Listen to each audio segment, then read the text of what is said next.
दो भाई मुंशी प्रेमचंद की कहानी। प्रातःकाल सूर्य की सुहावनी सुनहरी धूप में कलावती दोनों बेटों को जांघों पर बैठा दूध और रोटी खिलाती। केदार बड़ा था, माधव छोटा। दोनों मुंह में कौर लिए कई पग उछल कूद कर फिर जांघों पर आ बैठते और अपनी तोतली बोली में इस प्रार्थना की रट लगाते थे, जिसमें एक पुराने सहृदय कवि ने किसी जाड़े के सताए हुए बालक के हृदयोगार को प्रकट किया है। देव देव घाम करो तुम्हारे बालक को लगता जाड़। माँ उन्हें चूम कर बुलाती और बड़े बड़े कौर खिलाती। उसके हृदय में प्रेम की उमंग थी और नेत्रों में गर्व की झलक। दोनों भाई बड़े हुए, साथ साथ गले में बाहें डाले खेलते थे। केदार की बुद्धि चुस्त थी, माधव का शरीर।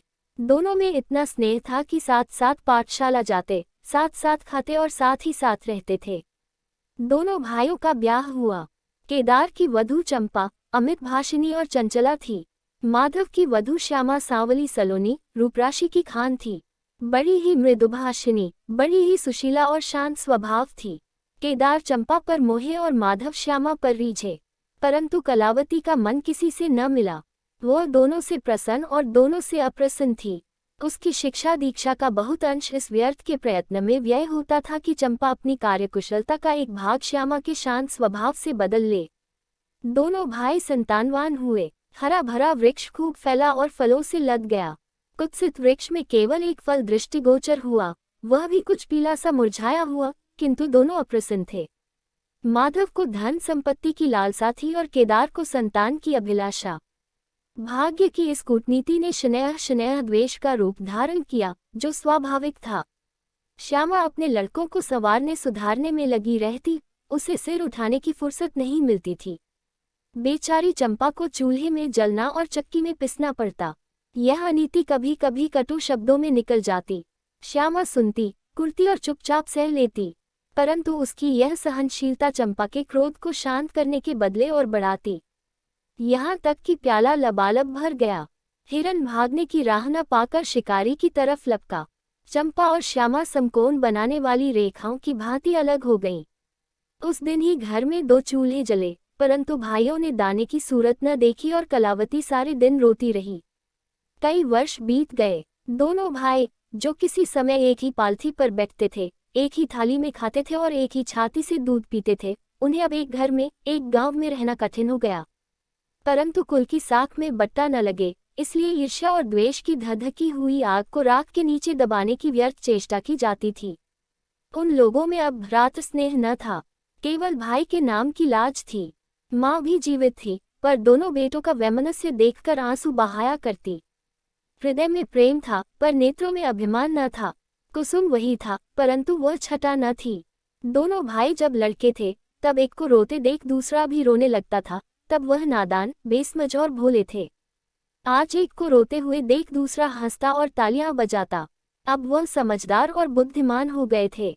जब उन्हें अपने पराये की पहचान न थी, उस समय यदि कोई छेड़ने के लिए एक को अपने साथ ले जाने की धमकी देता, तो दूसरा जमीन पर लौट जाता और उस आदमी का कुर्ता पकड़ लेता। अब यदि एक भाई को मृत्यु भी धमकाती तो दूसरे के नेत्रों में आंसू न आते। अब उन्हें अपने पराये की पहचान हो गई थी। बेचारे माधव की दशा शोचनीय थी। खर्च अधिक था और आमदनी कम, उस पर कुल मर्यादा का निर्वाह। हृदय चाहे रोए, पर होंठ हंसते रहें। हृदय चाहे मलिन हो, पर कपड़े मैले न हों। 4 पुत्र थे, 4 पुत्रियां और आवश्यक वस्तुएं मोतियों के मोल। कुछ पाइयों की जमींदारी कहाँ तक संभालती। लड़कों का ब्याह अपने वश की बात थी, पर लड़कियों का विवाह कैसे टल सकता। 2 पाई जमीन पहली कन्या के विवाह में भेंट हो गई, उस पर भी बराती बिना भात खाए आंगन से उठ गए। शेष दूसरी कन्या के विवाह में निकल गई। साल भर बाद तीसरी लड़की का विवाह हुआ, पेड़ पत्ते भी न बचे। हाँ, अब की दाल भरपूर थी, परंतु दरिद्रता और धरोहर में वही संबंध है जो मांस और कुत्ते में। इस कन्या का अभी गौना न हुआ था कि माधव पर 2 साल के बकाया लगान का वारंट आ पहुंचा। कन्या के गहने गिरोह बंधक रखे गए, गला छूटा। चंपा इसी समय की ताक में थी। तुरंत नए नातेदारों को सूचना दी, तुम लोग बेसुध बैठे हो, यहाँ गहनों का सफाया हुआ जाता है। दूसरे दिन एक नाई और 2 ब्राह्मण माधव के दरवाजे पर आकर बैठे गए। बेचारे के गले में फांसी पड़ गई। रुपये कहाँ से आएंगे, न जमीन, न जायदाद, न बाग, न बगीचा। रहा विश्वास, वह कभी का उठ चुका था। अब यदि कोई संपत्ति थी तो केवल वही 2 कोठरियां जिसमें उसने अपनी सारी आयु बिताई थी और उसका कोई ग्राहक न था। विलंब से नाक कटी जाती थी। विवश होकर केदार के पास आया और आंखों में आंसू भरे बोला, भैया, इस समय मैं बड़े संकट में हूँ, मेरी सहायता करो। केदार ने उत्तर दिया, मगधू, आजकल मैं भी तंग हो रहा हूँ, तुमसे सच कहता हूँ। चंपा अधिकारपूर्ण स्वर से बोली, अरे, तो क्या इनके लिए भी तंग हो रहे हैं? अलग भोजन करने से क्या इज्जत अलग हो जाएगी? केदार ने स्त्री की ओर कनखियों से ताककर कहा, नहीं नहीं, मेरा ये प्रयोजन नहीं था। हाथ तंग है तो क्या, कोई न कोई प्रबंध किया ही जाएगा। चंपा ने माधव से पूछा, 5-20 से कुछ ऊपर ही पर गहने रखे थे न? माधव ने उत्तर दिया, हाँ, ब्याज सहित कोई 125 रुपये होते हैं। केदार रामायण पढ़ रहे थे, फिर पढ़ने में लग गए। चंपा ने तत्व की बातचीत शुरू की, रुपया बहुत है, हमारे पास होता तो कोई बात न थी, परंतु हमें भी दूसरे से दिलाना पड़ेगा और महाजन बिना कुछ लिखा पढ़ी कि रुपया देते नहीं। माधव ने सोचा, यदि मेरे पास कुछ लिखने पढ़ने को होता तो क्या, और महाजन मर गए थे, तुम्हारे दरवाजे आता ही क्यों? बोला, लिखने पढ़ने को मेरे पास है ही क्या, जो कुछ जगह जायदाद है वह यही घर है। केदार और चंपा ने एक दूसरे को मर्मभेदी नैनों से देखा और मन ही मन कहा, क्या आज सचमुच जीवन की प्यारी अभिलाषाएं पूरी होंगी? परंतु हृदय की यह उमंग मुंह तक आते आते गंभीर रूप धारण कर गई। चंपा बड़ी गंभीरता से बोली, घर पर तो कोई महाजन कदाचित ही रुपया दे, शहर हो तो कुछ किराया ही आए, पर गवई में तो कोई सेंध में रहने वाला भी नहीं। फिर साझे की चीज ठहरी। केदार डरा कि कहीं चंपा की कठोरता से खेल बिगड़ न जाए।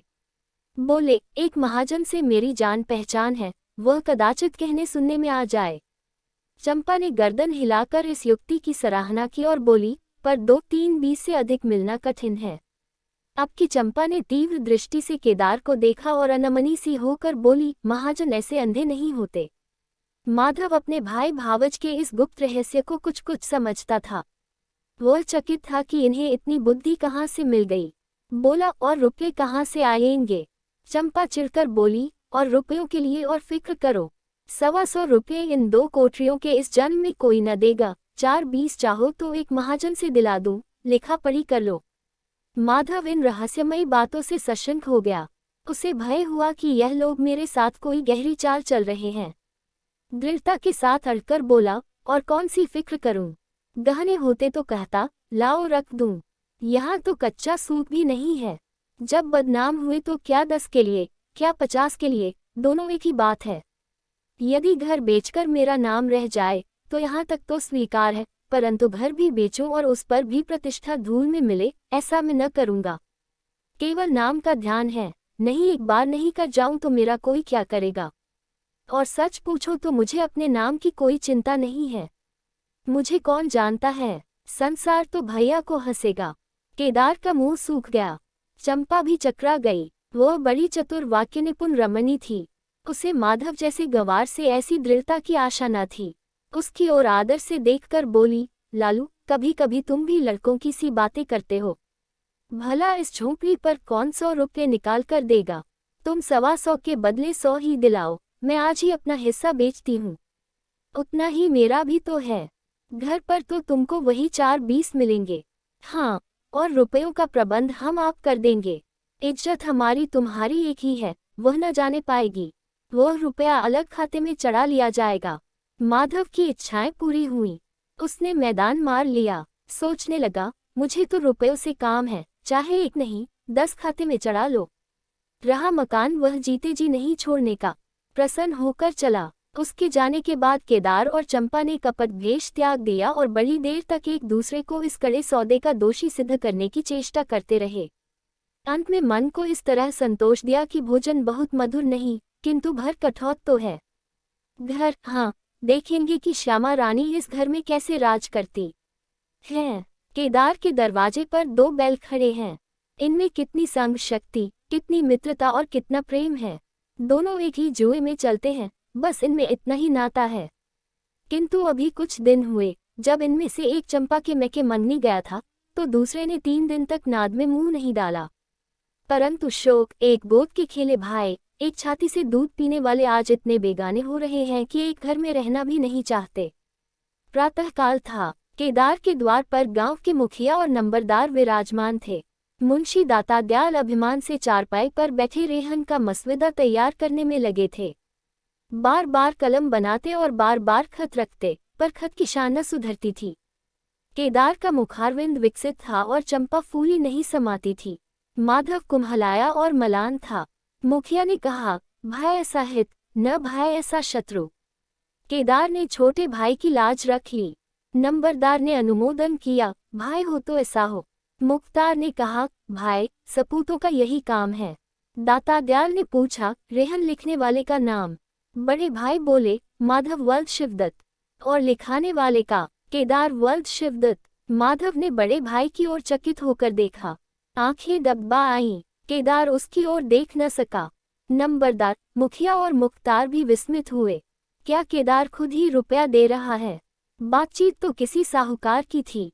जब घर ही में रुपया मौजूद है तो इस रहननामे की आवश्यकता ही क्या थी? भाई भाई में इतना अविश्वास। अरे राम राम, क्या माधव 80 ता भी महंगा है, और यदि दबा ही बैठता तो क्या रुपए पानी में चले जाते? सभी की आंखें सैन द्वारा परस्पर बातें करने लगी, मानो आश्चर्य की अथाह नदी में नौकाएं डगमगाने लगी। श्यामा दरवाजे की चौखट पर खड़ी थी। वह सदा केदार की प्रतिष्ठा करती थी, परंतु आज केवल लोकरीति ने उसे अपने जेठ को आड़े हाथों लेने से रोका। बूढ़ी अम्मा ने सुना तो सूखी नदी उमड़ आई। उसने एक बार आकाश की ओर देखा और माथा ठोंक लिया। अब उसे उस दिन का स्मरण हुआ जब ऐसा ही सुहावना सुनहरा प्रभात था और 2 प्यारे प्यारे बच्चे उसकी गोद में बैठे हुए उछल कूद कर दूध रोटी खाते थे। उस समय माता के नेत्रों में कितना अभिमान था, हृदय में कितनी उमंग और कितना उत्साह। परंतु आज नैनों में लज्जा और हृदय में शोक संताप। उसने पृथ्वी की ओर देखकर कातर स्वर में कहा, हे नारायण, क्या ऐसे पुत्रों को मेरी ही कोख में जन्म लेना था?